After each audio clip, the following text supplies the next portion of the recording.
Bismillahirrahmanirrahim. Assalamualaikum warahmatullahi wabarakatuh. Assalatu wassalamu ala asyrafil anbiya'i wal mursalin wa ala alihi wa sahbihi ajma'in amma ba. Perkenalkan, nama saya Astriana Burhan, bisa dipanggil Astri, NIM 2203215. Saya dari kelas C, Prodi Rekan Medis dan Informasi Kesehatan. Pada kesempatan kali ini saya akan membahas materi tentang ilmu yang telah Bapak sampaikan dan berikan melalui classroom. Jadi langsung saja, ilmu itu memberikan kepada kita suatu gambaran tentang al-idrok, yaitu pengetahuan kita terhadap sesuatu. Ilmu adalah ibadah, sehingga ibadah itu tidak akan sah, tidak akan baik di sisi Allah kecuali dilandasi dan dengan keikhlasan dan ketabahan. Yang dimaksud dengan ikhlas itu niat yang tulus. Tabah itu harus mengikuti syariat-syariat Allah Subhanahu wa Ta'ala. Jadi teman-teman, ilmu adalah ibadah. Maksudnya adalah selama hayat masih dikandung badan, mari kita selalu menuntut ilmu tanpa mengenal lelah, karena ilmu sangatlah penting dalam kehidupan kita.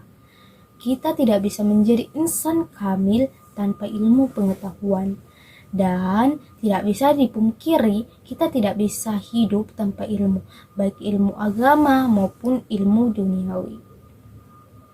Dan ilmu orang-orang itu bertingkat-tingkat.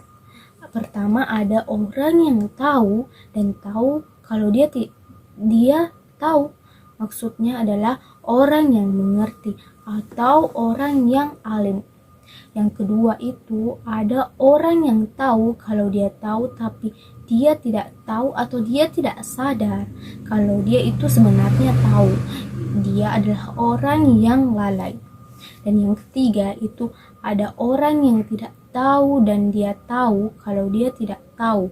Maksudnya itu adalah orang yang sadar dan tahu diri. Dan yang keempat itu adalah orang yang tidak tahu dan tidak tahu kalau dia tidak tahu, adalah orang yang sok tahu.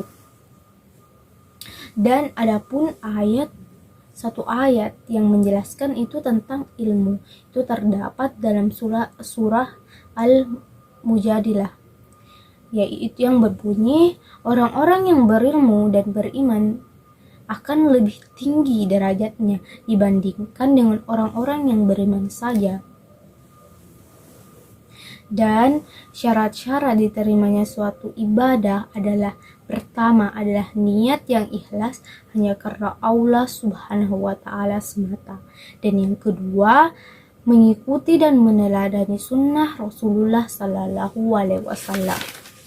Dan yang terakhir teman-teman yang sudah saya catat itu adalah ilmu tidak akan berkah tanpa dituntut dengan adab, dituntut dengan etika, dituntut dengan kode etik yang benar.